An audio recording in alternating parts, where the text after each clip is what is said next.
ராஜாவை மிந்திய ராஜ விசுவாசி நான், முஸ்லீம்களுக்கு மேலான முஸ்லீம்களின் விசுவாசி திமுக என்ற கருத்தை முஸ்லீம்களுக்கு சொல்வதற்காக இதை செய்தார். நான் என்ன கேட்கிறேன் என்றால், நீங்கள் இதுபோல் அந்த மக்களிடம் நமக்கு பெரிய ஆபத்து வந்துவிடும் போல் இருக்கிறது, நாம் கேட்காமலே உதவி செய்வதற்கு நமக்கு உள்ள கட்சி திமுக தான் என்ற கருத்து அவர்களுக்கு ஏற்படுகின்ற போது, திருப்பரங்குன்றம் மலையில் தீபம் ஏற்றுவது தவறு என்று ஆளுங்கட்சியை நினைக்கிறது.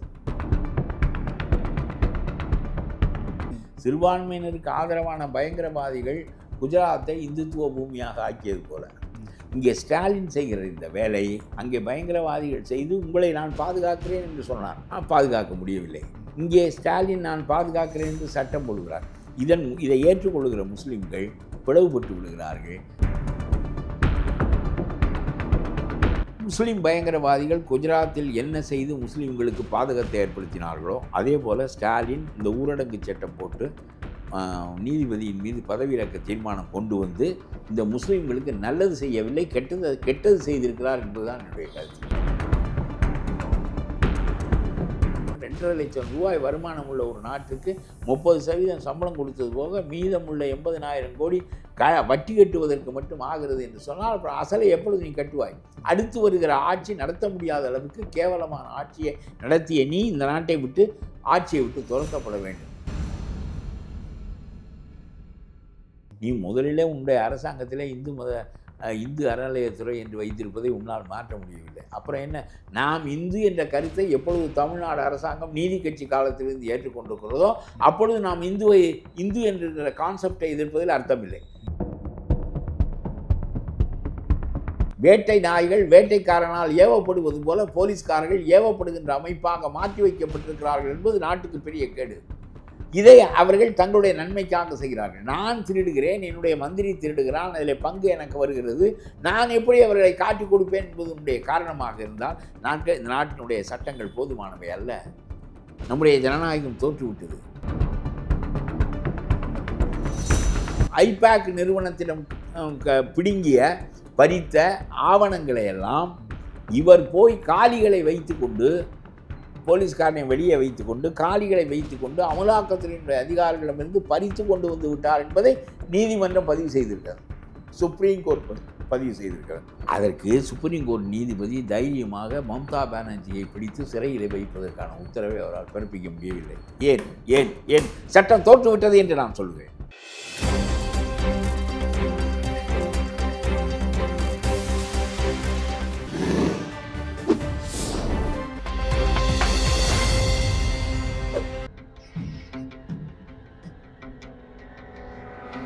தமிழ் அலை நேயர்களுக்கு வணக்கம். இன்றைய சந்திப்பில் நம்மோடு இணைந்திருப்பவர் தமிழக தன்னுரிமை கழக தலைவர் திரு பழ கருப்பையா அவர்கள். அவர்களை வரவேற்பதில் மகிழ்ச்சி. வணக்கம் ஐயா. ஐயா, தமிழ்நாட்டில் இருக்கக்கூடிய மிகப்பெரிய கட்சிகளில் அதிமுக, திமுக இந்த கூட்டணிகள் ஏற்படுறதுல திமுகவில் கொஞ்சம் சுணக்கம் இருந்துச்சு, இன்னும் இருந்துக்கிட்டே தொடருது. ஆனால் அதிமுக ஒரே நாளில் காலையில் பேசினோம், சாயந்தரம் முடிச்சிட்டோம், நல்லபடியாக தொகுதி பங்கீடெல்லாம் முடிச்சிட்டோம் அப்படின்னு நேற்று எடப்பாடி பழனிசாமி அவர்கள் கூலாக ஒரு பேட்டி கூட கொடுத்துருந்தாங்க. ஆமாம், நீங்கள் எப்படி? அதாவது 2 மாதமாக இழுத்தடித்து கொண்டிருந்தார்கள் திமுகவினர் தன்னுடைய கூட்டணியினரோடு பேசுவதை. ஆனால் எதையுமே பழனிசாமி அப்படி சத்தம் இல்லாமல் செய்வார். அதனால் இங்கிருந்து காவடி எடுக்கிறார், டெல்லிக்கு போகிறார். அதனாலே இது பாரதிய ஜனதா கட்சியினுடைய கூட்டணியை தவிர அது எடப்பாடியினுடைய கூட்டணி அல்ல என்கின்ற கருத்தை முன்னிலைப்படுத்தி பெரிய அளவுக்கு அவர் பிரச்சாரம் செய்கிறார்கள். ஏனென்றால் அவர்களால் அதிமுகவை ஏன் தோற்கடிக்க வேண்டும் என்பதற்கான காரணங்கள் சொல்வது என்பது அவர்களுக்கு வலுவாக எதுவும் இல்லை. ஆகவே பிஜேபி அது ஒரு மதவாத கட்சி, முஸ்லீம் லீக்கும் மதவாத கட்சி தான். இது முஸ்லீம் லீக், அது இந்து லீக்.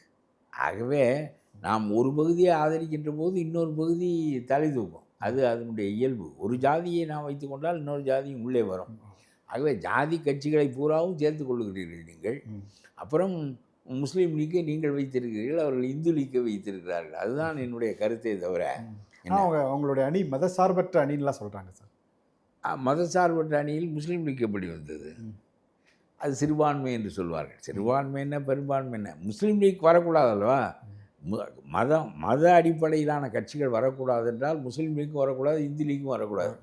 ஜாதி கட்சிகள் வரக்கூடாது என்றால் எந்த ஜாதி கட்சியும் வரக்கூடாது. அதில் பூரா விடுதலை சிறுத்தைகளிலிருந்து எல்லாமே ஜாதி கட்சி தான். நம்ம கொங்கு நாடு பேரவை அது அதனால் சும்மா அது பேசிக்கொள்வார்கள்.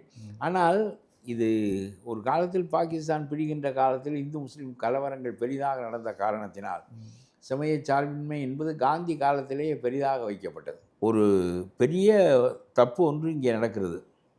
நான் இதை ஒரு கட்டுரையாக எழுதுவதற்காக சிந்தித்து கொண்டிருந்தேன் ஜனமணியில்.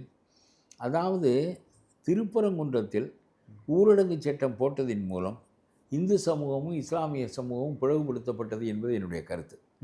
ஏனென்றால் எந்த முஸ்லீமும் வந்து திருப்பரங்குன்றத்தில் தீபம் ஏற்ற வேண்டாம் என்று சொல்லவில்லை. இவர்களுடைய தர்கா முருகனுக்குரிய மலையில் வெகுகாலத்திற்கு முன்னரே வந்துவிட்டது. அதை இந்த மக்கள் யாரும் புறக்கணிக்கவில்லை, எதிர்ப்பு தெரிவிக்கவில்லை. அது அப்படியே இருக்கிறது. ஆனால் இப்பொழுது ஒரு கோர்ட்டு தீர்ப்பு சொல்லப்பட்டதை வைத்து அந்த தீபம் ஏற்றக்கூடாது என்பதற்கான உத்தரவை அறநிலையத்துறைக்கு போடுகிறார்கள். பிறகு கலெக்டர் மூலம் ஊரடங்கு உத்தரவு போடுகிறார்கள். இதில் ஒன்றுமில்லை. இவன் 10 பேர் போகிறான், தீபத்தை ஏற்றி விட்டு வரப்போகிறான், மறுநாள் அது அமரப்போகிறது, அடுத்த ஆண்டு மறுபடியும் அது தொடரும். இதில் போவதே 10 பேர். இதில் ஒரு கூட்டமும் வராது, ஒரு தர்காவுக்கும் ஒரு ஆபத்தும் வராது. ஆனாலும் கூட ஊரடங்கே போட்டார். ஊரடங்கு என்பது பெரிய மக்கள் திரள் ஏற்பட்டு கலவரங்கள் ஏற்படுகின்ற நிலைமையில் இந்த பெருங்கூட்டத்தை நம்மால் சமாளிக்க முடியாது என்று கருதுகிற போது போலீஸ் ஊரடங்கு உத்தரவு போடும். அதுக்கப்புறம் இந்த மாவட்ட ஆட்சியரும் காவல்துறை கண்காணிப்பாளரும் நீதிமன்றத்தால் தண்டிக்கப்பட்டு அவர்கள் மன்னிப்பு கேட்டுக்கொண்டார்கள். அது ஒரு பக்கம் இருக்கட்டும். அது இந்த அரசாங்கம் எடுத்த நிலைப்பாட்டை தவறு என்று காட்டுகின்ற ஒரு முறைதான். ஆனால் அரசாங்கத்தின் உத்தரவின் பேரில் கலெக்டர் போடுகிறார். இந்த ஊரடங்கு உத்தரவு ஒரு காரணமும் இல்லாமல் தெருவில் அன்றைக்கு நாய்கள் கூட நடமாடவில்லை. அன்றைய காலகட்டத்தில் ஊரே கொதித்தது என்பது போல ஒரு ஊரடங்கு சட்டத்தை போட்டதின் மூலம் இவர்கள் என்ன செய்தியை உணர்த்தினார்கள் முஸ்லீம்களுக்கு என்றால், பார், நீ கூட கருத்து செலுத்தவில்லை, நீ கூட ஊரடங்கு சட்டம் போட வேண்டுமென்றோ எங்களுக்கு போலீஸ் பாதுகாப்பு வேண்டுமென்றோ நீயே கேட்கவில்லை. ஆனாலும் நானாக போட்டேன் என்று சொன்னால் சிறுபான்மையினருக்கு நான் தான் பாதுகாப்பாக இருக்கேன், நான் தான் உங்களுக்கு பாதுகாப்பு, என்னை விட்டால் உங்களுக்கு யாரும் கிடையாது, ராஜாவை மிந்திய ராஜ விசுவாசி நான், முஸ்லீம்களுக்கு மேலான முஸ்லீம்களின் விசுவாசி திமுக என்ற கருத்தை முஸ்லீம்களுக்கு சொல்வதற்காக இதை செய்தார். நான் என்ன கேட்கிறேன் என்றால், நீங்கள் இதுபோல் அந்த மக்களிடம் நமக்கு பெரிய ஆபத்து வந்துவிடும் போல் இருக்கிறது, நாம் கேட்காமலே உதவி செய்வதற்கு நமக்கு உள்ள கட்சி திமுக தான் என்ற கருத்து அவர்களுக்கு ஏற்படுகின்ற போது திருப்பரங்குன்றம் மலையில் தீபம் ஏற்றுவது தவறு என்று ஆளுங்கட்சியே நினைக்கிறது. அதற்காக அந்த நீதிபதி மீது கண்டனம் தெரிவித்து அவரை பதவி இறக்கம் செய்வதற்கு பாராளுமன்றத்தில் தீர்மானம் கொண்டு போகப்படுகிறது. இம்பீச்மெண்ட் கொண்டு வராங்க. ஆகவே ஊரடங்கு சட்டம் போட்டது ஒன்று, அந்த நீதிபதியின் மீது பதவி இறக்க தீர்மானம் கொண்டு வந்தது இரண்டும் நமக்காக செய்யப்பட்டவை. ஒரு முஸ்லீமே பேசியிருக்கிறார், அவர் அப்துல் சமா யாரோ பேர் மறந்து விட்டேன், அவரே பேசியிருக்கிறார், பாருங்கள் நான் எவ்வளவு தூரம் நம் மீது அக்கறையாக இந்த அரசு இருந்தால் இத்தகைய காரியங்களை எல்லாம் செய்யும் என்று அவர் பேசியிருக்கிறார். இப்பொழுது நீ என்ன செய்கிறாய் என்றால், இவர்களுக்கு நமக்குரிய காரியங்கள் நிறைவேறவில்லை என்ற கருத்து இவர்களுக்கு ஏற்படும். இதுவரையிலும் ஏற்படவில்லை. ஏனென்றால் அரசாங்கம் அவற்றில் தலையிடுவதில்லை, எது நடக்கிறதோ நடந்து கொண்டிருக்கும். ஒரு அரசுன்னு வந்து அவங்க எல்லாவது ஒரு நீதிமன்ற தீர்ப்புக்குள்ளே அரசு நுழைய முடியாது. அதுக்கு தான் நீதிமன்றம். நீதிமன்ற தீர்ப்புக்குள்ளே இது நுழைவது, ஊரடங்கு போடுவது, அந்த தீர்ப்பை செல்லாததாக்குவது, அதை சொன்ன நீதிபதியின் மீது பதவி இறக்க தீர்மானம் கொண்டு வருவது, இவையெல்லாம் நாங்கள் we are above judiciary, we are above law என்கின்ற கருத்தை இது நிலைநாட்டுகிறது என்பது ஒரு பக்கம் இருக்கட்டும், அதை தனியாக பேசுவோம். ஆனால் இந்த முஸ்லீம்களுக்கு இப்படி ஒரு கருத்தை ஏற்படுத்தி நமக்கு பாதுகாவலனாக இந்த அரசு இருக்கிறது என்ற கருத்து ஏற்படும் போது அவர்கள் நமக்கு பகையானவர்கள் என்ற கருத்தும் ஏற்படும். அவர்கள் பெரும்பான்மையினர் நம்ம நெசைக்கி விடாதபடி பாதுகாக்கிறது திமுக என்கின்ற போது அவர்களின் நலன் வேறு நம்முடைய நலன் வேறு என்ற எண்ணம் ஏற்படும். நான் சொல்லுகிறேன், அது சிறுபான்மையானவர்களுக்கு நல்லதில்லை. நான் இந்துத்துவம் இல்லை, சங்கியும் இல்லை, அதை ஆதரிக்கின்றவனும் இல்லை, நான் காந்தியை பின்பற்றுகிறவன். ஆனாலும் நான் சொல்லுகிறேன், மக்களுக்கு ஒரு கருத்து, சிறுபான்மை மக்களுக்கு இந்த பாதுகாப்பு நமக்கு தேவை, பெரும்பான்மை மக்களிடமிருந்து நம்ம இந்த அரசு தான் காக்கிறது என்ற எண்ணம் வர வர அவர்கள் வேறானவர்கள், அவர்களுடைய நலன்கள் வேறானவை, அவர்களுடைய நலன்கள் நம்முடைய நலன்களை அமுக்கிவிடும். திருப்பரங்குன்றத்தில் தீபம் ஏற்றுவது என்பது நம்முடைய நலன்களுக்கு பாதகமானது என்ற கருத்துக்கள் ஊறி வளர்கின்ற போது இந்த பிளவு, போலரைசேஷன் என்பது ஆளப்பட்டுவிடும். ஆளப்படுவதனுடைய நிலை என்ன ஆகும் என்று நான் சொல்லுகிறேன். 80 சங்கிகளை ராமர் கோயில் கர சேவைக்காக சென்று விட்டு வந்த 80 கர சேவகர்களை ஒரு ரயிலில் நெருப்பு வைத்து கொளுத்தி விட்டார்கள். நெருப்பு வைத்து கொளுத்தியவர்கள் பாகிஸ்தானுடைய பயங்கரவாதிகளாக இருக்கக்கூடும். ஏனென்றால் குஜராத் அந்த எல்லையில் இருக்கு, அதில் பாகிஸ்தான்காரர்கள் ஊடுருவது எளிது. பஞ்சாபுக்குள் ஊடுருவார்கள், மேற்கு வங்காளத்துக்குள் ஊடுருவார்கள், நம்முடைய குஜராத்துக்குள்ளும் ஊடுருவார்கள். இதெல்லாம் எல்லைப்பகுதி மாநிலங்கள். ஆகவே அவர்கள் வந்தார்கள், கொளுத்தினார்கள். அவர்கள் என்ன செய்தி சொல்ல நினைத்தார்கள் என்றால், நீ கரசேவைக்கு போகிறாய், ராமர் கோயில் கட்டுவதற்காக போகிறாய், எங்களுடைய பாபர் மசூதி அங்கே இட் இஸ் அட் ஸ்டேக், ஆகவே கொளுத்து, இவர்களுக்கு அச்சத்தை உண்டாக்குவதற்காக அந்த பயங்கரவாதிகள் அதை செய்தார்கள். செய்ததனுடைய விளைவு மீண்டும் 2000 முஸ்லீம்கள் கற்பழிக்கப்பட்டார்கள், கொளுத்தப்பட்டார்கள், கொல்லப்பட்டார்கள். நான் சொல்வது அவர்கள் மக்கள், அவர்கள் பயங்கரவாதிகள் அல்ல, அவர்கள் இயல்பாக வாழ்ந்து கொண்டிருந்த மக்கள். இதை செய்தவன் எவனோ ஒருவன் பயங்கரவாதி, எதிர்வினை ஆயிடுது. அதனுடைய எதிர்வினை சாமானிய மக்களை, தொடர்பற்ற மக்களை, இந்த கலவரங்களுக்கு தொடர்பற்ற மக்களை சாவதற்கு காரணமாக ஆக்கியது. அதற்கு பிறகு நான் ரொம்ப கருதி சொல்கிறேன், அதற்கு பிறகு 35 ஆண்டுகளாக மோடி தான் ஆளுகிறார். குஜராத் இந்துத்துவா தான் ஆளுகிறது. காங்கிரஸ் தலை தூக்க முடியவில்லை. சமய சார்பின்மை கொள்கை படுத்து விட்டது. முஸ்லீம்கள் மீண்டும் தங்களுக்குரிய இடங்களை இங்கே பெற முடியவில்லை. 80 பேரை கொளுத்தினார்கள். அதனுடைய விளைவாக 2000 மக்கள் கொல்லப்பட்டார்கள். 2 பக்கமும் இது ரொம்ப அநியாயம். மனிதர்களை கொன்று ஒன்றும் மதத்தை நிலைநாட்ட வேண்டிய தேவையில்லை. ஆனாலும் கூட நீ செய்தால் அதற்கு எதிர்வினை கூடுதலாக ஆற்றப்படும் என்கின்ற கருத்து வந்துவிட்டால் பிறகு அந்த நாடு எங்கு போய் கடைசியாக நிற்கிறது என்றால் அது இந்துத்துவா நாடாக வந்து நிற்கிறது. அதற்கு முன்பு காங்கிரஸ் ஆண்டு கொண்டிருந்த மாநிலம், காந்தி பிறந்த மாநிலம், காந்தி சமயச்சார்பின்மையை போதித்த மாநிலம், ராட்டை நூற்ற மாநிலம், அந்த மாநிலத்தில் இந்துத்துவா கட்சி 30 ஆண்டுகளாக ஒரு தலைமுறை காலமாக ஆளுகிறது. அதிலிருந்து வந்த மனிதர் நாடாளுகிறார் என்று சொன்னால் இன்றைக்கு வரையிலும் காங்கிரஸ் தலை தூக்க முடியவில்லை, முஸ்லீம் லீக் தலை தூக்க முடியவில்லை, யாரும் தலை தூக்க முடியவில்லை என்று எதை காட்டுகிறது என்றால், ஒரு சமூகத்தை பிளவுபடுத்துவதற்கு நீங்கள் அனுமதித்து விட்டால் சிறுபான்மை மக்கள் இணங்கி போகின்ற அந்த வாழ்க்கைக்கு அப்பாற்பட்டு நாம் பிளவுபடுத்துவதற்கு முன்னின்று விட்டால், அங்கே அந்த ரயில் பெட்டியை கொளுத்துவதன் மூலம் முன்னின்று நீ நிற்காவிட்டால் பயங்கரவாதிகள் இந்த மக்களுக்கு கேடு செய்தார்கள். இங்கே ஸ்டாலின் அரசு கேடு செய்கிறது. நான் சொல்லுகிறேன், பாகிஸ்தானிலிருந்து ஊடுருவிய பயங்கரவாதிகள் அந்த மக்களுக்கு ரயிலை எரித்து இந்த மக்களோடு அடையாளப்படுத்தி கொண்டு நாங்கள் அச்சுறுத்தி வைக்கிறோம், நீங்கள் பாதுகாப்பாக இருக்கலாம் என்று இவர்கள் என்ன செய்தி சொன்னார்களோ அதுக்கு நேர்மாறாக நடந்தது. இவர்கள் அச்சுறுத்தப்பட்டார்கள், கொல்லப்பட்டார்கள், பெருவாரியாக 20 மடங்கு கூடுதலாக கொல்லப்பட்டார்கள். அதற்கு பிறகு பாதுகாப்பற்று அடங்கி போய்விட்டார்கள். அதற்கு பிறகு இந்துத்துவ ஆட்சியை அந்த மண்ணில் நிலைத்து விட்டது. இன்றைக்கு வரையிலும் இந்தியாவை குஜராத்திலிருந்து வருகிற மனிதர் ஆளுகிறார் என்ற நிலை ஏற்பட்டு, எதற்காக நான் இதை சொல்லுகிறேன் என்றால், இணக்கமாக போகின்ற போக்கு இல்லாமல் நாம் சிறுபான்மையாக இருக்கிறவர்களுக்கு ஆதரவாக செயல்படுகின்றவனும், நான் சிறுபான்மை என்று செயல்படுகிறார்கள் என்று சொல்லவில்லை, சிறுபான்மையினருக்கு ஆதரவான பயங்கரவாதிகள் குஜராத்தை இந்துத்துவ பூமியாக ஆக்கியது போல இங்கே ஸ்டாலின் செய்கிற இந்த வேலை அங்கே பயங்கரவாதிகள் செய்து உங்களை நான் பாதுகாக்கிறேன் என்று சொன்னான். பாதுகாக்க முடியவில்லை. இங்கே ஸ்டாலின் நான் பாதுகாக்கிறேன் என்று சட்டம் போடுகிறார். இதை ஏற்றுக்கொள்கிற முஸ்லீம்கள் பிளவுபட்டு விடுகிறார்கள். அவர்கள் நமக்கு எதிரானவர்கள் என்ற கருத்தை புதிதாக பெறுகிறார்கள். 800 ஆண்டுகளாக சேர்ந்திருந்த மக்கள் புதிதாக பிளவு மனப்பான்மையை பெறுகிறார்கள். பிறகு அது படிப்படியாக அந்த பிளவுடைய அகலம் கூடிக்கொண்டே வந்து ஒரு நாள் அது உங்களுக்கு கேடாக முடியும். ஆகவே என்றைக்கு சிறுபான்மை மக்களுக்கு ஆதரவாக ஒருவன் தலை தூக்கி சட்டத்தை பயன்படுத்தினாலும் சரி, அல்லது பயங்கரவாதத்தை பயன்படுத்தினாலும் சரி, அது பெரும்பான்மை மக்களுடைய கன்சாலிடேஷனில், ஒருமிப்பில் போய் நிற்கிறது. இது காலப்போக்கில் என்றைக்கும் சிறுபான்மை மக்களுக்கு பெரிய தீங்காக அமைந்துவிடும் என்பது என்னுடைய கருத்து. சரி சார். சார், திமுகவும் சரி, திமுகவுடைய கூட்டணியில் இருக்கக்கூடிய கட்சிகளும் சரி, ஆகவே முஸ்லீம்கள் முதலில் என்ன நினைக்க வேண்டும் என்றால், நமக்கு ஆதரவாக வந்த அரசு இல்லை திமுக அரசு. இவர்கள் செய்கின்ற வேலையின் மூலம் இந்த மக்களோடு நம்மை பகைமைப்படுத்தி இந்த அரசு விழுந்துவிடும். அந்த பகைமை தொடர்ந்து வளர்ந்து கொண்டே இருக்கும்.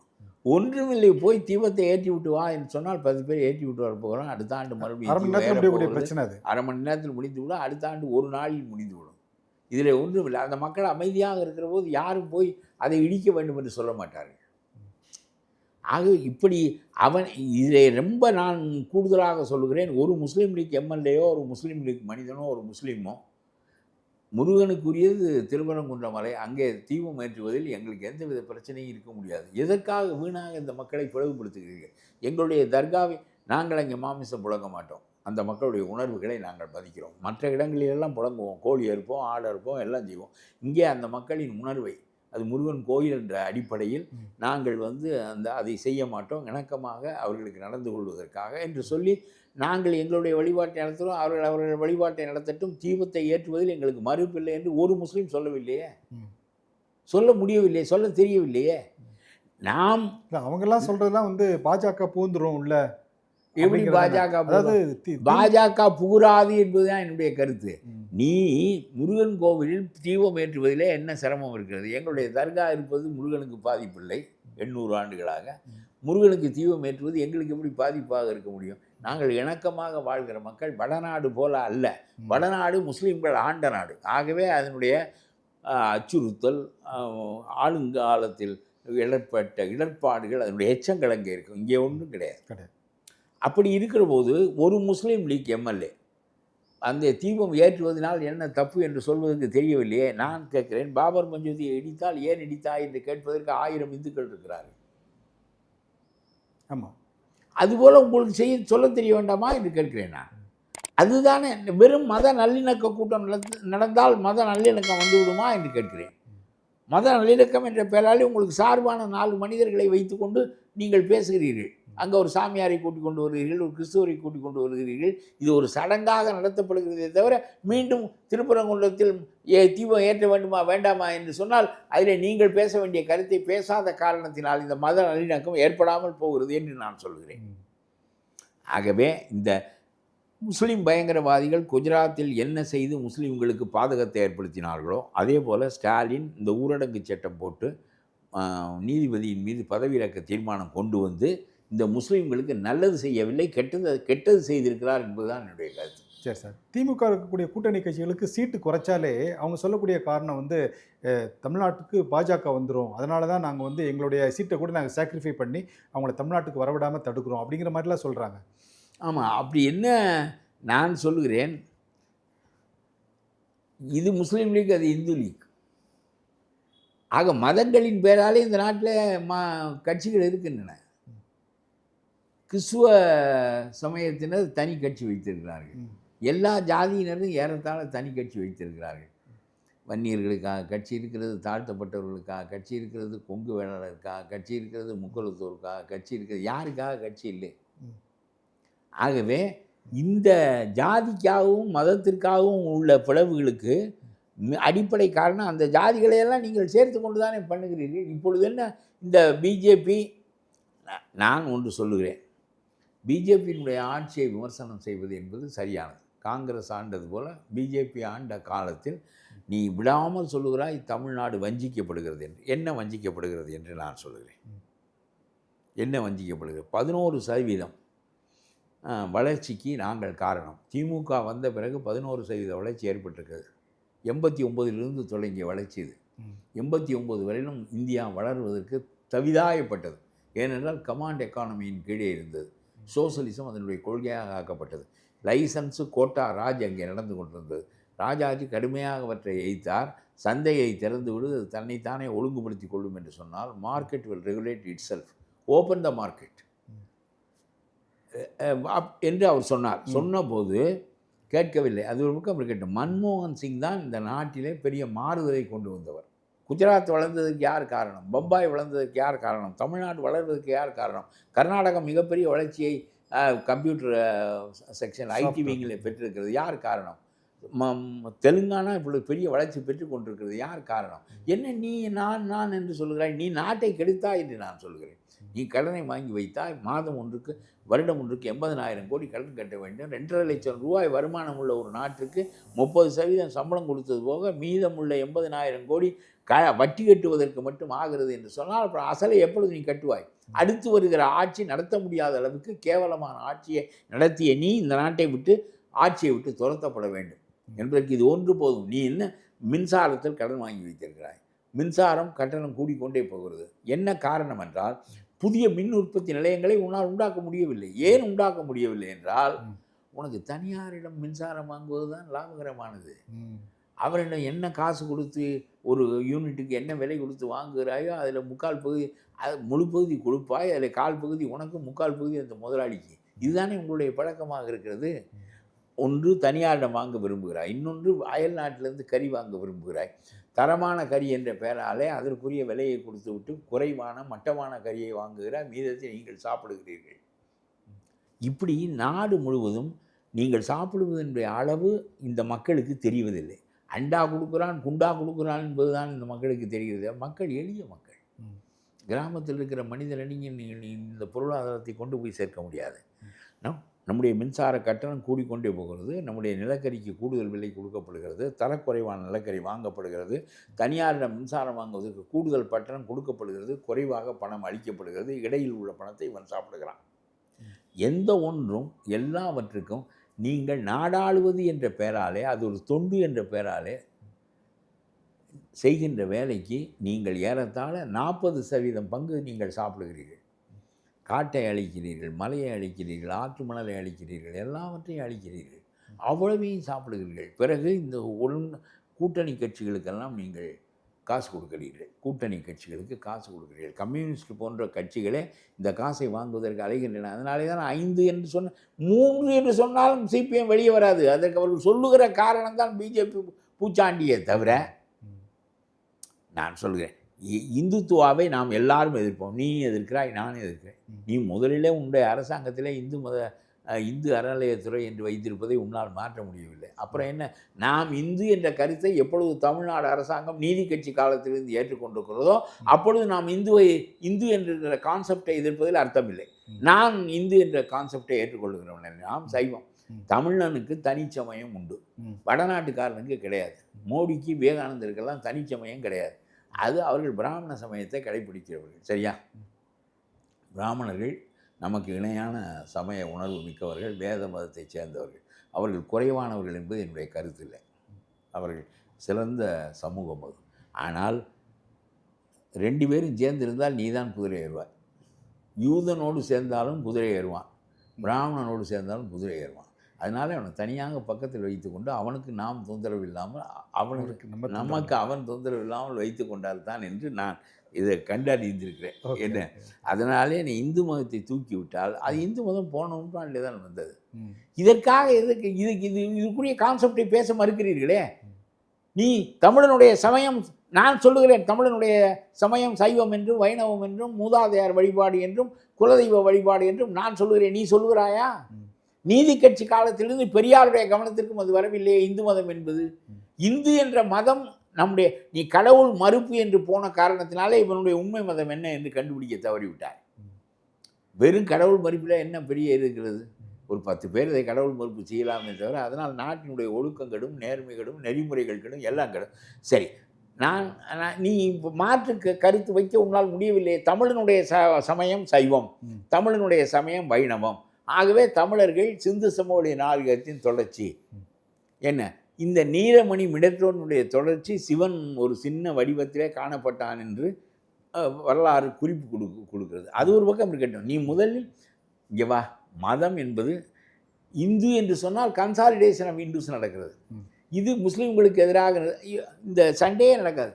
முஸ்லீம் இருப்பான், நான் சொல்கிறேன், முஸ்லீம் இருப்பான், கிறிஸ்துவன் இருப்பான், வேத மதம் என்ற பெயராலே பிராமணன் இருப்பான். அதான் அவனுடைய மதம், நல்ல மதம். நான் சொல்கிறேன், பிராமணனை இங்கே குறைபடுத்த, அவன்தான் மகாபாரதம் எழுதியவன், அவன்தான் ராமாயணம் எழுதியவன், அவன்தான் பகவத்கீதை எழுதியவன். பகவத்கீதையை கூட விமர்சனம் உண்டு, மகாபாரதத்துக்கு ராமாயணத்துக்கு விமர்சனமே கிடையாது. உலகத்தின் தகை சான்ற நூல்களவை. ஆகவே அவன் ஒரு மதமாக இருக்கட்டும். நான் சொல்லுகிறேன், தமிழ் சமயங்கள் மற்றும் வேத சமய அறநிலையத்துறை என்று வை. ஒருவன் குதிரை ஏறுவது நின்றுவிடும். இப்போ முஸ்லீம் அச்சம் கொள்வது நின்றுவிடும், கிறிஸ்துவன் அச்சம். இது ஒரு அரசியல் கருத்தாக நடைபெற வேண்டிய தேவையில்லை. என்ன நீ பேச வேண்டும்? ஒரு 1800 கோடி ரூபாய் KN நேரு அடித்திருக்கிறால், அதற்காக வழக்கு பதிவு செய்ய இந்த அரசாங்கம் மறுக்கிறது உனக்கு பொறுப்பில்லையா என்று கேட்கிறேன் நான். நீ கேட்க வேண்டாமா? 1800 கோடி ரூபாய்க்கு தகுந்த ஆவணங்கள் கொடுக்கப்பட்டு ஐஜியிடம் கொடுத்து வழக்கை பதிவு செய் என்று சொன்னால் பதிவு செய்ய ஒரு அரசாங்கம் மறுக்கிறது. இன்பதுரை என்கின்ற அதிமுக எம்பி நீதிமன்றத்திற்கு போகிறார். அங்கே நீதிமன்றம் வழக்கை பதிவு செய், சான்றுகள் சரியாக இருக்கின்றன என்று உத்தரவிடுகிறது. மறுபடியும் மறுக்கிறார்கள். இன்றைக்கு வரையிலும் மறுபடியும் கண்டெம்ப்ட் ஆஃப் கோர்ட் என்று அதற்கு மேலே உள்ள நீதிபதியிடம் போகிறார்கள். நான் கேட்கிறேன், சட்டம் செத்து விட்டதே, நீதிமன்றத்தினுடைய உத்தரவுக்கு நீ கட்டுப்படவில்லையே, நீதிமன்றங்கள் செல்லா காசுகளாக ஆகி கொண்டிருக்கின்றனவே, நீதிமன்றத்திற்கு டபேதாரை தவிர வேறு யாரும் ஆயுதமாக கிடையாது, டபேதாரை விட்டு ஐஜி ஒழுங்குபடுத்த முடியாது. ஆகவே சும்மா அங்கே இருக்கிற கோர்ட்டுக்கு டபேதார் ஜட்ஜு வருகிறார் ஜட்ஜு விடுகிறார் என்று சொல்வதற்கு தான் டபேதார் பயன்படுவாரே தவிர, நான் என்ன சொல்லுகிறேன், கண்டெம்ப்ட் ஆஃப் கோர்ட் என்று நேரம் டிஐஜியை கொண்டு வந்து கோர்ட்டில் நிறுத்தியிருக்க வேண்டாமா? உடுப்பை கழட்டி விட்டு வா சொல்ல வேண்டாமா என்று கேட்கிறேன் நான். உடுப்பை கழட்டி விட்டு வேட்டி சட்டையோடு வா, இங்கே என்ன உனக்கு இல்லை, உடுப்போடு வா, அந்த உடுப்புக்கு சேர்த்து தண்டனை கொடுக்குறேன். முடியவில்லை உன்னால் ஒரு எஃப்ஐஆர் ஃபைல் பண்ணுறது கூட ஒரு எஃப்ஐஆர் ஃபைல் பண்ணுவதற்கு அரசாங்கத்தின் மீது அரசாங்கம் அதை தடுக்கிறது. அரசாங்கத்திற்கு கீழே போலீஸ் இருக்கிறது. ஆகவே போலீஸ் அவர்களுடைய எடுபிடிகளாக இருக்கிறார்கள். வேட்டை நாய்கள் வேட்டைக்காரனால் ஏவப்படுவது போல போலீஸ்காரர்கள் ஏவப்படுகின்ற அமைப்பாக மாற்றி வைக்கப்பட்டிருக்கிறார்கள் என்பது நாட்டுக்கு பெரிய கேடு. இதை அவர்கள் தங்களுடைய நன்மைக்காக செய்கிறார்கள். நான் திருடுகிறேன், என்னுடைய மந்திரி திருடுகிறான், அதில் பங்கு எனக்கு வருகிறது, நான் எப்படி அவர்களை காட்டி கொடுப்பேன் என்பதனுடைய காரணமாக இருந்தால் நாட்டினுடைய சட்டங்கள் போதுமானவை அல்ல. நம்முடைய ஜனநாயகம் தோற்றுவிட்டது. ஆளுகின்றவன் திருடனாக இருக்கிறான், திருடனின் கையிலே சாவி இருக்கிறது என்கின்ற போது நம்முடைய ஜனநாயக அமைப்பை மாற்றி அமைப்பதற்கான காரியங்களை எல்லாம் மோடி செய்யாமல் இவர்கள் வாங்கிய லஞ்சப்பட்டியலை அவர் படித்து கொண்டிருப்பது எனக்கு பிடிக்கவில்லை. நான் சொல்லுகிறேன், உன்னுடைய கையில் பெரிய அதிகாரம் இருக்கிறது. பாராளுமன்றம் மோர் தேன் எ ஜுடிஷரி, மோர் தேன் த ஜுடிஷரி. சட்டம் செய்கிறவர்கள் தானே. இல்லை, அப்படி ஏதாவது குற்றச்சாட்டு சொன்னால் கூட இவங்க வந்து இடியை வச்சு ஐடியை வச்சு எங்களை மிரட்டுறாங்க அப்படிங்கிற மாதிரிலாம் சொல்லட்டும். நாம் செய்ய வேண்டிய காரியத்தை சட்டப்படி செய்வதா அவன் சொல்லுகிறான் என்பதற்காக. ஒவ்வொரு திருடனும் சொல்லுவான், காசு கேட்டார் சப் இன்ஸ்பெக்டர், நான் கொடுக்கவில்லை, என் மீது வழக்கு போட்டு விட்டார் என்று திருடன் சொல்வதை நீங்கள் பொருட்படுத்துகிறீர்களா? பழி வாங்குறாங்கன்னு சொல்லுவாங்க இல்லையா? மறுபடியும் இல்லை, திருடன் சொல்லுகிறான், காசு கேட்டார், என்னிடம் அடித்த பணத்தில் நான் ஒரு பாதியை கொடுத்திருந்தால் என் மீது வழக்கு போட்டிருக்க மாட்டார், அவர் போட்ட காரணம் காசு கேட்டது தான் என்று அவன் சொல்லுகிறான்.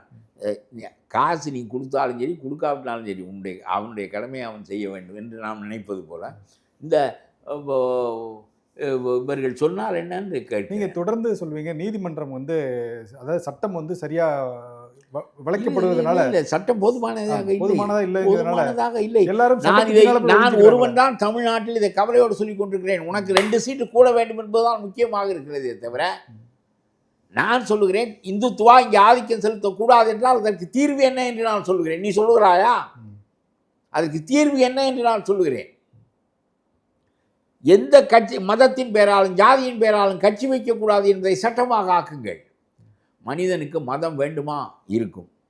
ஜாதி வேண்டுமா? இருக்கும். இவையெல்லாம் இந்த மண்ணில் ஊறியவை 2000 ஆண்டுகளாக தொல்காப்பியன் காலத்திலிருந்து தொடர்கின்றவை இருக்கும். அது வேறு. ஆனால் அரசியலுக்கு என்ன தேவை? நீ வரி கொடுக்குறாய், அவன் உனக்கு திட்டங்கள் வகுத்து கொடுக்குறான், சட்டம் ஒழுங்கை பாதுகாக்கிறான். இதற்கு ஜாதி அரசியல் சட்டத்தில் இடம்பெற்றிருக்கிறதா, மதம் இடம்பெற்றிருக்கிறதா? அப்புறம் எதற்கு இது ரெண்டும்? ஆகவே நான் சொல்கிறேன், சுப்ரீம் கோர்ட் தோற்றுவிட்டது என்று சொல்கிறேன். சுப்ரீம் கோர்ட் ஹஸ் ஃபெயில்டு, அவர் ஜுடிஷரி ஹஸ் ஃபெயில்டு. என்றைக்கு மம்தா பானர்ஜி அமலாக்கத்துறையினர் ஐபேக் நிறுவனத்திடம் பிடுங்கிய பறித்த ஆவணங்களை எல்லாம் இவர் போய் காலிகளை வைத்து கொண்டு, போலீஸ்காரனை வெளியே வைத்து கொண்டு காலிகளை வைத்து கொண்டு அமலாக்கத்துறையினுடைய அதிகாரிகளிடமிருந்து பறித்து கொண்டு வந்து விட்டார் என்பதை நீதிமன்றம் பதிவு செய்திருக்கிறது, சுப்ரீம் கோர்ட் பதிவு செய்திருக்கிறது. இவர்கள் போய் பறித்து கொண்டு வந்து விட்டார்கள். அவன் 4 பேர் அவன் எதிர்பார்க்கவில்லை. ஆவண அந்த பட்டியல் துறை இருக்கிறானே, அமலாக்கத்துறை 4 பேர் போயிருக்கிறான். இவர்கள் 50 பேர் போய் அது பறித்து கொண்டு வந்து விட்டார்கள். பறித்து கொண்டு வந்தது மெய்ப்பிக்கப்பட்டு சுப்ரீம் கோர்ட்டில் இதுபோல் ஒரு முதலமைச்சர் செய்தால் இந்த நிலை அசாதாரணமானது என்று சொல்லுகிறார்கள். ஆனால் நடவடிக்கை இல்லை. அதற்கு சுப்ரீம் கோர்ட் நீதிபதி தைரியமாக மம்தா பானர்ஜியை பிடித்து சிறையில் வைப்பதற்கான உத்தரவை அவரால் பிறப்பிக்க முடியவில்லை. ஏன் ஏன் ஏன் சட்டம் தோற்றுவிட்டது என்று நான் சொல்லுவேன். ஏன் ஏன் ஏன் முன்னால் அவர் முதலமைச்சராக இருந்தால் என்ன, யாராக இருந்தால் என்ன, அதற்கு யார்கிட்ட உத்தரவு போடுவது? யார் போய் முதலமைச்சரை பிடிப்பது, எப்படி என்ன என்று தடுமாறுகிறது. அசாதாரணமான நிலை. அவர் சொன்ன வார்த்தைகளை சொல்கிறேன். அப்படியானால் இது மாதிரியான நிலைகளை சமாளிப்பதற்கு அரசாங்கம் நாம் எல்லோரும் சேர்ந்து என்ன செய்ய வேண்டும் என்று சிந்திக்க வேண்டும் என்று தீர்ப்பு சொல்லியிருக்கிறார். அவர் தன்னுடைய பொறுப்பாக மட்டும் இருக்க முடியாது. ஏனென்றால் எனக்கு வழிகாட்டுதல் சட்டத்தில் இல்லை, அல்லது ஒரு முதலமைச்சரை அதிரடியாக என்னால் கைது செய்வதற்கு உத்தரவிட முடியாது என்பது போல அவர் தயங்கி இருக்கிறார். அந்த வார்த்தைகளை சொல்லுகிறேன் நான். இந்த வெரி வேர்ட்ஸ் என்ன என்று எனக்கு நினைவில்லை. இந்த கருத்திலே தான் சுப்ரீம் கோர்ட் சொல்லி தீர்ப்பை தள்ளி வைத்து விட்டார். தீர்ப்பு சொல்ல தெரியவில்லை நம்முடைய உச்சநீதிமன்றத்திற்கு. ஒரு முதலமைச்சர் அடாவடித்தனம் செய்கிறார், போய் பறிக்கிறார், தான் திருடிய ஆவணங்கள் கண்டுபிடிக்கப்பட்டால் அரசு கவிழ்ந்துவிடும் என்பதனால் அந்த ஆவணங்களை பறித்து கொண்டு வருகிறார். அது நிரூபிக்கப்பட்டிருக்கு. அது நிரூபிக்கப்படுகிறது. கோர்ட் அதை செய்திருக்கிறார் என்பதை ஏற்றுக்கொள்கிறது. இதுபோல ஒரு முதலமைச்சர் செய்யலாமா? இது அசாதாரணமான நிலையை ஏற்படுத்துகிறது. சட்டத்தில் இதை என்ன செய்ய வேண்டும், இதை எப்படி அணுக வேண்டும் என்று நாம் சிந்திக்க வேண்டிய நிலையில் இருக்கிறோம் என்று சொன்னால் சட்டம் தோற்றுவிட்டது. அதே மாதிரியான ஒரு காரியம்தான் செந்தில் பாலாஜியை கொண்டு போய் சிறையிலே கிரிமினலாக வைத்திருக்கிற போது அவரை மந்திரியாக ஆக்கியது. தட் இஸ் மை ப்ரையாரிட்டி என்று முதலமைச்சர் சொன்னால், மம்தா பானர்ஜியும் ஸ்டாலினும் இருக்கின்ற வரையிலும் இந்த நாட்டில் சட்டங்கள் செத்துவிட்டன. உன்னால் நடவடிக்கை எடுக்கிறதுக்கு கோர்ட்டால் முடியவில்லை. இன்னும் contempt of court supreme court வரையிலும் போய்கொண்டே இருங்கள். நான் தெளிவாக ஊழல் செய்வேன். 10 அடி சாலையை தேடுவேன், 100 கிலோமீட்டர் தூரத்துக்கு தேடுவேன், ஆற்று மணலை தேடுவேன், எல்லாவற்றையும் தேடுவேன். ஒவ்வொரு இன்ஜினியரிடம் 35 லட்சம் ரூபாய் வாங்கியிருக்கிறார் நேரு என்பதற்கான ஆவணங்கள் இருக்கின்றன என்று சொல்லுகிறார். அவரை கைது செய்ய உங்களால் முடியாது. அவர்கள் கையிலேயே இந்த அதிகாரம் இருக்கிறது. நான் சொல்லுகிறேன், இப்பொழுது இந்துத்துவா என்கின்ற thread, there is a thread from Hindutva. நான் சொல்லுகிறேன், there is a thread from all religions. அது இந்துத்துவா என்று இல்லை, எனி ரிலிஜன். அதுதான் நிலைமை. அதை நாம் கருத்து ரீதியாக சந்திப்போம். இது கருத்து அடிப்படையிலானது. நாம் கருத்து ரீதியாக சந்திப்போம், மக்களுடைய மனநிலையை மாற்றுவோம். கருத்து அடிப்படையில் நீங்கள் ஆதிக்கம் செலுத்த விட வேண்டாம். அதை தனியாக செய்வோம். நீங்களும் நானும் வேறு கருத்துடையவர்கள், வேறு பேர் ஆட்சிக்கு வர வேண்டும் என்று நினைக்கிறவர்கள் எல்லோருமாக சேர்ந்து அதை செய்வோம். இந்து அறநிலையத்துறை என்பதை தூக்குவோம். தமிழ் சமயங்கள் மற்றும் வேத சமய அறநிலையத்துறை என்று அதை மாற்றுவோம். முஸ்லீம்கள் தனிமதம் போல வேதம் தனிமதம், நம்முடைய சைவம் தனிமதம், வைணவம் தனிமதம், ஆனால் எல்லோரும் இணக்கமாக இருப்போம். சரி சார், ரொம்ப நன்றி சார்.